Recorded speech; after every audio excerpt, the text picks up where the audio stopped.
नमस्कार विद्यार्थियों, श्रीमती मोहरी देवी तापड़िया कन्या महाविद्यालय जसवंतगढ़ के यूट्यूब चैनल पर एक बार पुनः मैं आपका हार्दिक स्वागत और अभिनंदन करता हूं। मैं प्रवक्ता चंद्र प्रकाश गुर्जर। आज की क्लास हमारी बीए प्रथम वर्ष के छात्रों हेतु होगी इतिहास विषय की। तो इतिहास विषय की अगर बात करें तो इतिहास विषय में हमने जो शुरू से लेकर जो प्राचीन जो ऐतिहासिक स्रोत है उनके बारे में पढ़ लिया है, और उसके पश्चात आज अपना जो नया चैप्टर शुरू होने वाला है। इससे पहले अपन ने जो पाषाण काल है, स्टोन एज के बारे में पढ़ा है। स्टोन एज को 3 भागों में जो विभाजित करते हुए जो पूरा पाषाण काल, मध्य पाषाण काल और नव पाषाण काल को पढ़ा है। उसके पश्चात हमने ताम्र पाषाणकालीन जो सभ्यताएं हैं, जहां तांबे की धातु का प्रयोग शुरू हो जाता है पाषाण उपकरणों के साथ साथ, उसको पढ़ा है। और निरंतर इसी क्रम में बढ़ते हुए आज हम जो सिंधु घाटी सभ्यता को पढ़ेंगे। तो अगर बात की जाए तो हम इतिहास का अध्ययन करते हैं शुरुआती जो मानव की उत्पत्ति को लेकर ही शुरुआती दौर से हमने इतिहास का अध्ययन किया है, और इतिहास को जानने के लिए जो जो स्रोत है उनके बारे में अध्ययन किया। उसके पश्चात जो मानव द्वारा जो खानाबदोश जीवन व्यतीत किया जाता है, जो पाषाण युग के दौरान जो पाषाण उपकरणों का प्रयोग करके और वह उसके द्वारा अपनी आजीविका चलाई जाती है, किस तरीके से वह कंदमूल खाता है और जो कच्चा मांस खाता है, और धीरे धीरे मानव क्या होता है, सभ्य होता चला जाता है। और वर्तमान समय में जो उन्नति और तकनीकी को हम देख रहे हैं, ये मानव के द्वारा धीरे धीरे किया गया प्रयास है जो हमें आज देखने को मिलता है। तो उसी क्रम में बात की जाए तो पहले अगर बात की जाए तो पूरा पाषाण काल के पश्चात जो ऋग्वैदिक सभ्यता होती थी, जो उसे ही भारत का प्राचीनतम इतिहास माना जाता था। लेकिन कुछ समय पश्चात जो बात की जाए तो कुछ दशकों पहले की बात है, शताब्दियों पहले की बात है, कुछ शताब्दियों पहले की, तो ये जो सिंधु घाटी सभ्यता है, ये जो इसकी खोज है जो इतिहासकारों के द्वारा और पुरातत्व वेदाओं के द्वारा की गई, और तब पता चलता है कि ऋग्वैदिक सभ्यता, जो भारत की ऋग्वैदिक सभ्यता कोई प्राचीन पहले माना जाता था उसी इतिहास को, उससे पहले भी कोई प्राचीन सभ्यता और इतिहास रहा है। और कई इतिहासकार, ब्रिटिश इतिहासकारों के द्वारा और ब्रिटिश अधिकारियों को जब इसके सिंधु घाटी सभ्यता के अस्तित्व के बारे में पता चला, तो ये भारत की सबसे प्राचीनतम जो सभ्यता है, उन्नत तकनीकी लिए हुए, और ये जो दबी हुई प्राप्त होती है, तब ये प्रकाश में आती है। और 1861 ईस्वी के पश्चात ये प्रकाश में आती है। अगर वर्तमान समय से बात की जाए तो आप देख लीजिए, कम से कम 150 और 250 साल पहले ही इसके अस्तित्व के बारे में पता चलता है। तो आज हम जो नए टॉपिक है, जो नया चैप्टर आपका सिंधु घाटी सभ्यता, उसका अध्ययन करेंगे। अब हम इसके उपनामों के बारे में जानेंगे। सिंधु घाटी सभ्यता को किन किन नामों से जाना जाता है। सबसे पहले अगर बात की जाए तो इसे हड़प्पा सभ्यता या हड़प्पा संस्कृति कहा जाता। अब हड़प्पा सभ्यता और संस्कृति क्यों कहा जाता है? क्योंकि हड़प्पा नामक टीला है, वह ही सबसे पहले अस्तित्व में आया था, और उसके बारे में सबसे पहले पता चला। उसकी खुदाई होती है, सबसे पहले उत्खनन का कार्य होता है, जिस वजह से पहले इसे हड़प्पा सभ्यता कहा जाता था। और धीरे धीरे अगर बात की जाए तो धीरे धीरे अनेक स्थलों का पता चलता है, और एक जो सिंधु घाटी सिंधु स्थल है उसका पता चलता है। तो उस स्थल के आधार पर धीरे धीरे इसका नाम का विस्तार कर दिया जाता है, और ये प्रतीत नहीं होता है कि हड़प्पा संस्कृति या सभ्यता इसका नाम रखना उचित रहता है, क्योंकि भारत के कई कोनों में, पहले तो ये पश्चिमोत्तर क्षेत्र में जो पाकिस्तान में वर्तमान, वहीं इसके अस्तित्व के बारे में पता चलता है। और फिर धीरे धीरे पता चलता है कि ये भारत में पर्याप्त रूप से फैली हुई थी, और चाहे राजस्थान का क्षेत्र ले लो, चाहे गुजरात का क्षेत्र ले लो, वहाँ पर कई सिंधु घाटी सभ्यता से संबंधित स्थल अपने को प्राप्त होते हैं। अब ये स्थल कैसे प्राप्त होते हैं? वही जिससे जैसे हमने पढ़ा था ताम्रयुगीन सभ्यताएं, ताम्र पाषाण जो सभ्यता थी, उसमें जो प्राचीन शहरों के अवशेष ले लो आप, जो प्राचीन ग्रामीण बस्तियों के अवशेष ले लो, तो ये जो है मानव द्वारा प्रयुक्त की गई वस्तुओं के अवशेष, ये अपने को खुदाई में पता चलता है। तो इससे ये दबी हुई जो उन्नत किस्म की सभ्यता और तकनीकी में काफ़ी प्रखर और उन्नत, ये अपने को भारतीय संस्कृति में प्राप्त होती है। अब बात करते हैं तो इसके उपनामों की। तो पहले इसे हड़प्पा सभ्यता कहा जाता है क्योंकि सबसे पहले प्रकाश में हड़प्पा नामक स्थल ही आता है, और उसके बाद धीरे धीरे जो सिंधु नामक शहर भी जो प्रकाश में आता है, और उस स्थल की खुदाई होने के पश्चात ये उससे बड़ा होता है तो इसका नाम सिंधु रखा जाता है। तो धीरे धीरे फिर इसे कांस्य युगीन सभ्यता भी कहा जाता है क्योंकि इसमें तांबे और जो टिन है, इन दोनों धातुओं के जो उपकरणों का अस्तित्व देखने को मिलता है। इसे कांस्य युगीन सभ्यता भी कहा जाता है, और इसको बाद सिंधु सभ्यता के अलावा इसे सिंधु घाटी सभ्यता भी कहा जाने लगा। सिंधु घाटी सभ्यता कैसे कहा जाने लगा? सिंधु घाटी यानी सिंधु जो नदी है उसके आसपास में इसके कई स्थल देखने को मिलते हैं इस सभ्यता से संबंधित, इस वजह से इन्हें सिंधु घाटी सभ्यता स्थल भी कहा जाने लगा। तो मुख्यतः आज हम जो इसकी रूपरेखा है, जो आज आपको ये जो मैंने जो फैक्ट नोट करवाए, इन फैक्ट्स को आपको अपने जो रजिस्टर है उसमें नोट करना है और ये डायग्राम बनाते हुए नोट करना है। तो आज हम जो इसकी शुरुआत एक सामान्य जानकारी के साथ करना चाहते हैं, और सामान्य जानकारी के साथ इसकी शुरुआत करेंगे, और कल से हम इसकी जो सिंधु घाटी सभ्यता उसका जो डीपली अध्ययन करेंगे। वैसे तो आपने देखा ही होगा तो जो आपने जो 9, 10th है, 11, 12th है, आपके जो सिंधु घाटी सभ्यताएं आती रहती है। अब जो कि आप जो इसमें आए हो कॉलेज स्तर पे आपके जो इसको विस्तृत रूप से पढ़ा जाएगा। तो अपन बात करते हैं तो इसके उपनामों की बात की जाए तो हड़प्पा संस्कृति इसे ही कहा जाता है, कांस्य युगीन सभ्यता भी इसे कहा जाता है, सिंधु सभ्यता भी कहा जाता है और सिंधु घाटी सभ्यता भी कहा जाता है। और इंग्लिश में अगर इसके नाम की बात की जाए तो इंडस वैली सिविलाइजेशन इसे कहा जाता है, वैली यानी घाटी। तो इंडस वैली सिविलाइजेशन इसे कहा जाता है, और शॉर्ट में अगर हम अब आगे जो पढ़ेंगे तो इसका शॉर्ट नाम के रूप में IVC लिखेंगे हम, इसका मतलब यही होगा इंडस वैली सिविलाइजेशन। अब इसमें सिंधु घाटी सभ्यता में मूल रूप से हमें क्या क्या पढ़ना होगा, क्या क्या चीज़ें अध्ययन करनी होगी।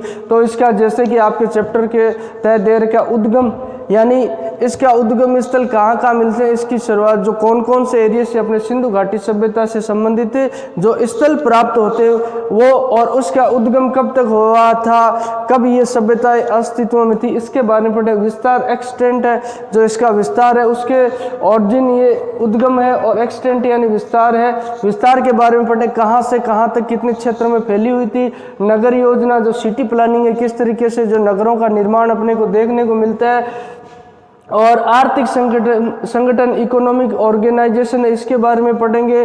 और जो आर्ट है, वहाँ की कला, किस तरह की कला अपने को देखने को मिलती है। और स्थापत्य की बात करें तो आर्किटेक्चर, किस तरीके का जो निर्माण भवन है, निर्माण शैलियाँ अपने को देखने को मिलती है। तो अब बात करते हैं अपन इसके एरिया है, इसका विस्तार कहाँ कहाँ तक फैला हुआ है।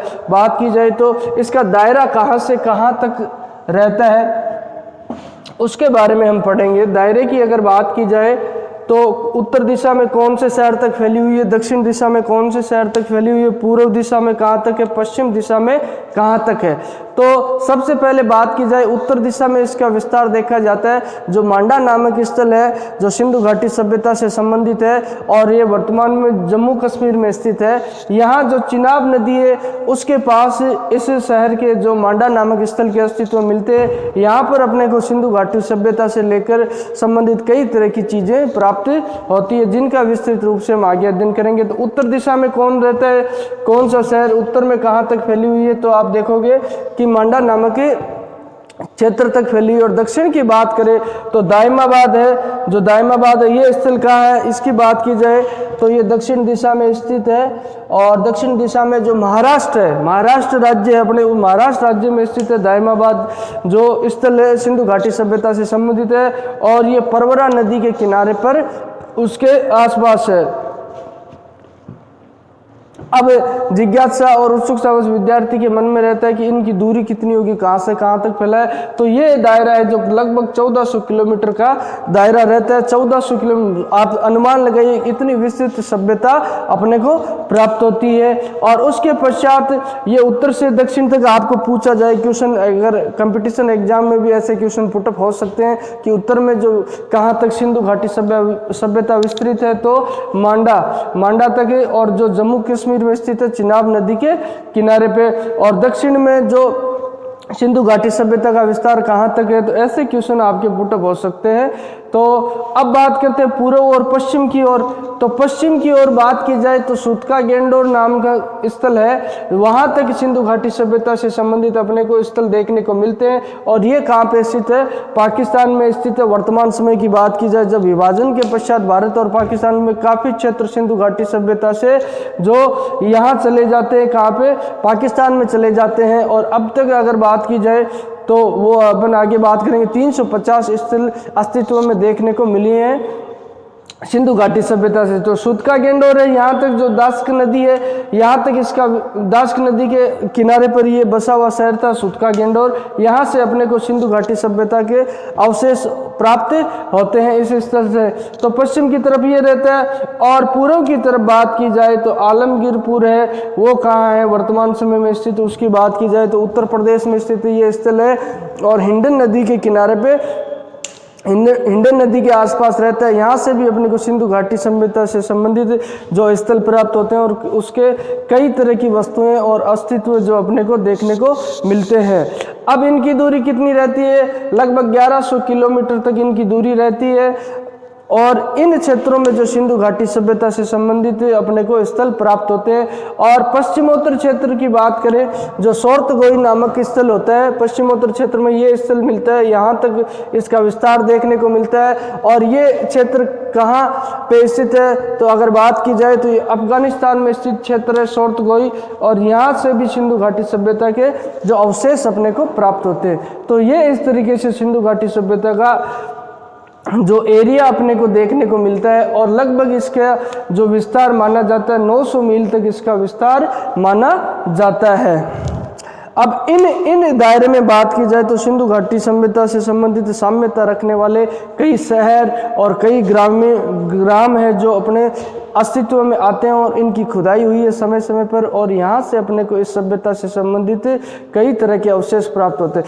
अब तक लगभग बात की जाए तो 350 कितने 350 स्थल जो अस्तित्व में आ चुके हैं, 350 स्थल अस्तित्व में आ गए। और उनमें से अगर बात की जाए तो सबसे ज़्यादा स्थल अपने को कहाँ देखने को मिलते हैं, तो 200 स्थल अपने को सबसे ज़्यादा गुजरात में देखने को मिलते हैं। गुजरात से सिंधु घाटी सभ्यता से संबंधित 200 स्थल अस्तित्व में प्रकाश में आते हैं। तो इस तरीके सिंधु सभ्यता का जो विस्तार, आज आप इसका डायग्राम बना लीजिए और अपने तरीके से बनाइए डायग्राम। मैंने तो ऐसा ही बनाया है, आप इसको और सुंदर बनाने का प्रयास करें। अब इसका जो काल निर्धारण है, समय निर्धारण कि ये घटना कब तक हुई थी, यहाँ अगर बात की जाए तो लोग कब रहते थे, वो समय कौन सा था। जहाँ अगर हमने पूरा पाषाण काल की बात की तो हमने जो अनुमान लगाने का इतिहासकारों के द्वारा प्रयास किया कि उस समय तक मानव अस्तित्व में आया था। तो उसी तरीके से ये सिंधु घाटी सभ्यता है, इसका समय कौन सा समय रहा होगा, काल निर्धारण करने का प्रयास इतिहासकारों के द्वारा किया गया। हालांकि इसमें इतिहासकार एक मत नहीं है, उनमें मतभेद है। कुछ का जो समय निर्धारण अलग रहता है और कुछ का समय निर्धारण अलग रहता है। तो इसमें अपन बात करते हैं जो इतिहासकार है, पुरातत्वविद है, जो पुरातत्वविद, उनके द्वारा ये प्रयास किया गया समय निर्धारण का, जिससे मोटा मोटा जो आंकलन इसका रहता है। तो अपन बात करें राजबली पांडे नाम के जो इतिहासकार रहते हैं, उनके द्वारा इस सिंधु घाटी सभ्यता का जो काल निर्धारण किया गया और उनके द्वारा 4000 ईस्वी से लेकर 3500 ईस्वी पूर्व यानी बिफोर क्राइस्ट, यहाँ BC का मतलब है बिफोर क्राइस्ट यानी ईस्वी पूर्व समय इनके द्वारा निर्धारित किया गया। जैसा कि मैंने BC और AD का फर्क आपको समझाया था। BC का मतलब होता है बिफोर क्राइस्ट यानी ईसा मसीह के जन्म से पूर्व, यानी जो वर्तमान 2000 अपने 20 चल रही है, तो जब ये 1 से शुरू होती है तो उसके पीछे का जो समय रहता है, तो 4000 अगर समय माना जाए तो वर्तमान समय में जो 2020 चल रही है इसमें जोड़ दिया जाए तो 6020 साल पहले की बात है। लगभग यहाँ से यहाँ तक 3500 ईस्वी, इनके मध्य जो सिंधु घाटी सभ्यता का अस्तित्व है राजबली पांडे के द्वारा माना जाता है ईस्वी पूर्व। माधव स्वरूप वत्स नाम के इतिहासकार हैं, पुरातत्वविद है, उनके द्वारा समय निर्धारण किया गया 3500 से लेकर 2700 ईस्वी पूर्व तक 3500 से 2700 BC तक समय निर्धारण किया जाता है। और जॉन मॉर्शल और RK बनर्जी के द्वारा भी ये प्रयास किया गया 3250 से लेकर 2750 BC तक जो सिंधु घाटी सभ्यता का काल निर्धारण इनके द्वारा किया जाता है। अर्नेस्ट मैके की बात की जाए तो इतिहासकार रहते हैं 2800 से लेकर 2500 ईस्वी पूर्व तक यानी BC यानी ईस्वी पूर्व तक समय निर्धारण किया जाता है। मोर्टिमर व्हीलर की बात की जाए तो 2500 से लेकर 1500 ईस्वी पूर्व तक समय निर्धारित इनका किया जाता है। और सिंधु घाटी सभ्यता का जो कालक्रम निर्धारण करने का प्रयास इतिहासकारों के द्वारा किया गया है। अगर बात की जाए फेयर सर्विस की तो इनके द्वारा 2000 ईस्वी से 1500 ईस्वी पूर्व तक समय माना जाता है सिंधु घाटी सभ्यता का।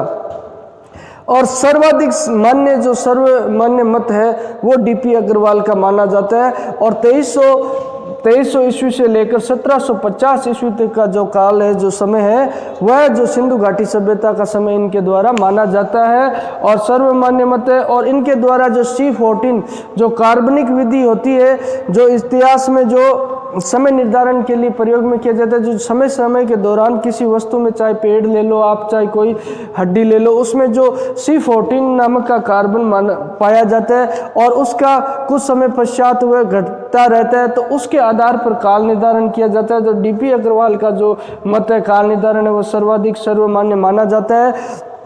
और इस तरीके से सिंधु घाटी सभ्यता का ये कालक्रम इतिहासकारों के द्वारा निर्माण किया जाता है। अब अपन जो मुख्यतः इस क्लास में आगे सिंधु घाटी सभ्यता के बारे में पूर्ण रूप से जानकारी करेंगे, किस तरीके से इस सभ्यता का उद्गम होता है और कहाँ यहाँ कौन कौन से लोग रहते हैं। अगर बात की जाए तो यहाँ पे जो मानव प्रजातियों की बात की जाए तो मानव प्रजातियाँ हैं जो इसमें ऑस्ट्रेलाइड है, भूमध्य सागर है, अल्पाइन है, मंगोलियन है, ये 4 तरह की जातियाँ पाई जाती है। ऑस्ट्रेलाइड है, ऑस्ट्रेलियन जो प्रजाति है मानव की वो पाई जाती है। भूमध्य सागर जो सर्वाधिक मानव की प्रजाति यहाँ पाई जाती है। अल्पाइन नामक के मानव का अस्तित्व देखने को मिलता है और मंगोलियाइड नामक का जो मानक है उसका अस्तित्व प्रोफेसर गुहा के अनुसार ये 4 विभाजन किए गए 4 तरह की जातियों के अवशेष अपने को देखने को मिलते हैं।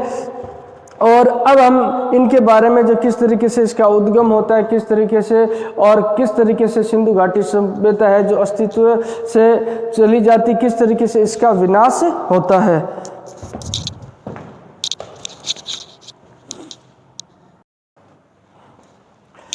तो विद्यार्थियों आज हमने सिंधु घाटी सभ्यता के बारे में इसके उद्गम के बारे में जाना है और एक सामान्य जानकारी है। अब इसे हम विस्तृत रूप से आगे की क्लासों में पढ़ने वाले हैं। सिंधु घाटी सभ्यता में किस तरीके के धार्मिक मान्यताएं देखने को मिलती है, किस तरह के शहरों का निर्माण होता है। जैसे यहाँ की बात की जाए तो नगर निर्माण और नाली की योजना काफ़ी प्रसिद्ध है और कौन कौन से स्नानागार मिलते हैं, कौन कौन सी चीज़ें अपने को जो आदि शिव की मूर्ति अपने को मिलती है और नटराज की मूर्तियाँ जो कई चीज़ें अपने को देखने को मिलती है उनके बारे में अब हम आगे की क्लासों में विस्तृत रूप से पढ़ेंगे। तो आज की क्लास के लिए ये एक सामान्य जानकारी रहेगी सिंधु घाटी सभ्यता की और इन चीज़ों को आप विस्तारित जो है इसको आप नोट डाउन कर लेना और अब हम आगे की क्लास में विस्तृत रूप से निरंतर पढ़ेंगे। तो आज की क्लास के लिए बस इतना ही। बोलिए यहाँ तक आपको कोई चीज़ समझ में नहीं आई हो, किसी तरह की समस्या हो, शंका हो तो आप निसंकोच पूछ सकते हो, आपके पास प्लेटफॉर्म अवेलेबल है।